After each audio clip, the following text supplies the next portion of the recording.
everyone. I'm Melissa McAllister. And I'm Dr. Lauren Fitzgerald, and you're listening to The Made Fitz Show.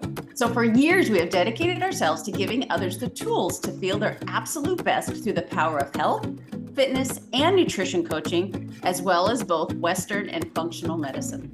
Each week on The Made Fitz Show, we're going to talk about everything from health trends, nutrition, topics like HRT and medical weight loss, self-care, wellness hacks, different workouts, fasting, our favorite recipes, and more. We promise that The Made Fitz Show will be educational, entertaining, but most importantly, worth listening to each week. Now, with small, dedicated changes, you can live a healthier, more heart-filled life. We're excited to show you it's possible with the right strategies that are simple to adopt. We are a certified nutritionist and a board-certified medical doctor who have a combination of over 50 years in the health and fitness world and are passionate about empowering others to take the leap and live their healthiest, happiest lives by using the tools we give in this podcast. Well, hello, everybody. Welcome to the Melissa Made Show. And yes, I'm actually sitting on the edge of my bed. I was going to do a reel or a story about this subject. And I thought, you know what? I need more time. And I do think this is a really important subject to talk about. So I thought, you know what? I'll just make, hopefully, a nice, quick podcast about this, because I think many of us deal with this. And it's something I would like to have evergreen. And hopefully it helps. But what's really important just for you to understand is different ways to measure success in your health journey than mostly the scale. Working with all the clients that I do, that seems to be so freaking important. And I understand that. I'll be honest, like when if Mick goes to pick me up and he strains even just a little bit, I'm like, oh my gosh, I'm too heavy. He's a very strong man. And of course, it's just angles and stuff like that. But if I'm, I fluctuate. And if I'm at the higher end of that, I'm like, my goodness, I got to get a few pounds off because even my husband can't pick me up, kind of a thing. So I understand the feeling of looking at that scale and not wanting to be that number and just feeling heavy.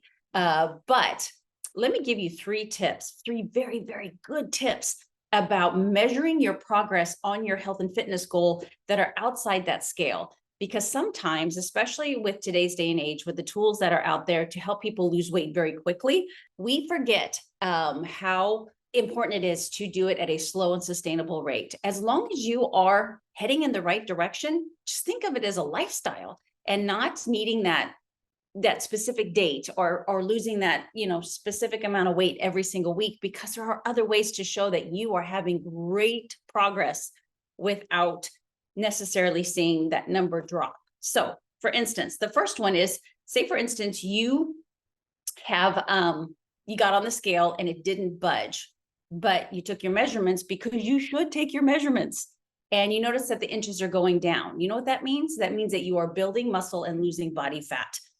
They weigh the same, muscle takes up less space. So the number on the scale isn't budging, but your waist circumference is getting smaller. You're building muscle and you are losing fat. And that is the best outcome that you could have. Of course, you'd like to see it go, that number go down too. But if you have what's called that plateau, but you are taking your measurements like you should, then guess what? You are on the right track and that scale will continue to go down. But maybe just for a couple of weeks, you've really done a good job of muscle building. And so there's that variance there.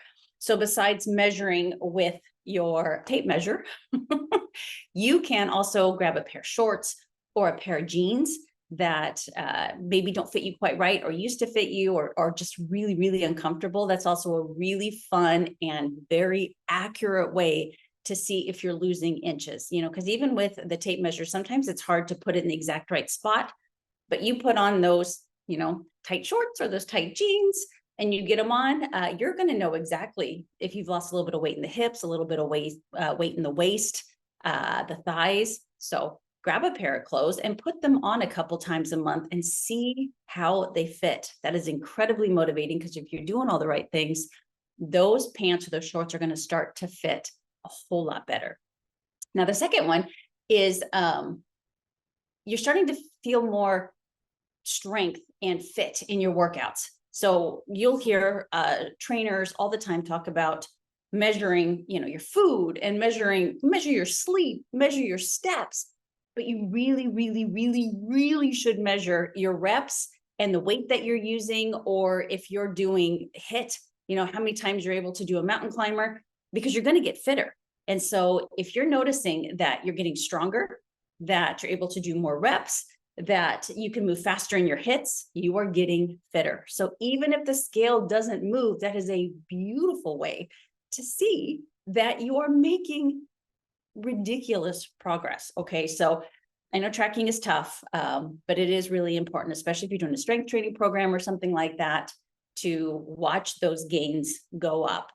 It also kind of holds you accountable, because you shouldn't be doing 15-pound chest presses for 8 weeks. You should, maybe you start at 10, and then by the time you're done with that 8-week program, you should be, lifting 20 pounds, double that weight. That's how you increase strength. It's how you lose the body fat. That's how you recomp the body. Okay. And the last one is you're really starting to see definition. And it could be even in places that you don't care. Maybe your calves are getting more defined.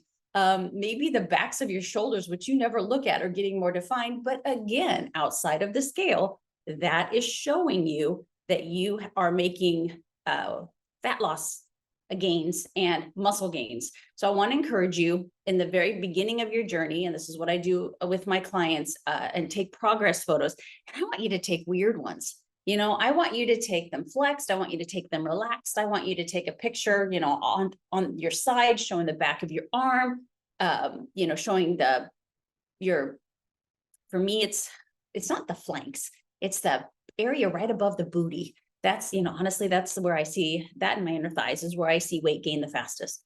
And so by having pictures there and training, and then taking a picture a month later, I can see that area go down. And even if the scale didn't budge, I know that I've made fat loss gains and muscle gains, because you see that recomp. So I will, again, reiterate these 3 things, short and sweet. But this is so important for you to understand that the scale in and of itself is accurate, but it doesn't measure muscle growth or fat loss. If you have one of those, machines that you stand on, I don't think they're highly reliable. I've had clients that when they use the scale and then they went and got a DEXA scan or even an InBody, it was like up to 10% off. So it's not super reliable. The one thing it will show you is hopefully a trend up or down, but the actual number itself, So these are ways that you can see that you are on the right track, because gaining muscle and losing fat are so important. And if you're only measuring through the scale, you could get disappointed, and you are actually on the right track. So number 1, clothes, grab something that you love and hang it up in your closet and say, one of these days, these are going to come on super easy. And that's a goal. Or take your inches, okay, and try really hard to find a mole or some mark on your body that you can be consistent with. If you're going to measure yourself like every week too, you could almost even take a Sharpie and give yourself a freckle. That's where I did it. And every week, give yourself a freckle. So hopefully that little mark is still there. Maybe, maybe not. And you can use that same area for more accuracy. The second one is that you're getting fitter in your workouts. So make sure that you are writing down the weights that you're using, the reps that you're doing HIIT or cardio. Maybe, like when I walk the beach, you can time it. When I walk the street, I can get so many more steps in the beach, because the beach is harder. But if I know I'm going to a certain point and back, maybe I can walk faster and I can get more steps in that 45 minutes. That's me getting fitter and me working harder than I was in the beginning. And that is a very positive gain in your health and fitness journey. And the last one is to take those pictures, hide them on your phone. Nobody has to see them, but take the weird, same day, same lighting. That's really important. And just take these pictures, all these weird angles. You never know. My girlfriend, Brianne, fitness competitor. She has a great pictures of her journey in the last several years of going into being a fitness competitor, is able to put side by sides. So cool to see. When it comes to the business body, used to be Beachbody, the top coach in that business, she was so smart. She took pictures like a year in advance, knowing that she was going to go on this journey, knowing that she was going to work to build a business. And she wore the same clothing, same spot in her house. And you see the same woman 1 year later losing like 80 pounds in the same clothes. It's just so cool. It looks like AI. It looks fake because nobody thinks to do that, but you will love these pictures when you get to the point that you put them side by side and you're like, oh my gosh, this is incredible. Even if the scale only went down 12 pounds, but you look like you've lost 30 pounds. Those pictures are everything. So I hope that was helpful. Short and sweet, like I said. Excuse the interruption of the bobcat, but it's not a bobcat. Oops, don't tell her that. It's going to hurt her feelings. You're just a kitty, but I still love you. And me sitting on the edge of my bed. But I thought this was important to share. And please use these tools, okay? Outside of the scale, scale's great, as long as it's a healthy relationship with the scale. But these are also really, really, really great tools for you to understand that you are working hard and making results in the muscle building and the fat loss. As always, I hope you wake up feeling prepared and go to bed feeling proud. Have a great day. Wow, we've reached the end, but before we leave you, we'd love to hear from you. After all, it's not every day that someone reaches out and asks for your opinion, and to us, your opinion does matter. Now, the content in this episode is not intended to be a substitute for professional medical advice, diagnosis, or treatment. Always seek the advice of your physician or other qualified health provider with any questions you may have regarding a medical condition. Share this episode with anyone you think needs to hear this message. And please remember to do your part of the bargain by rating, reviewing, and subscribing wherever you listen to the Made Fitz show. We are Melissa and Dr. Fitz, and until next time, thank you for your time, support, and action you take in your own health journey. You get one life. Let's live it abundantly together.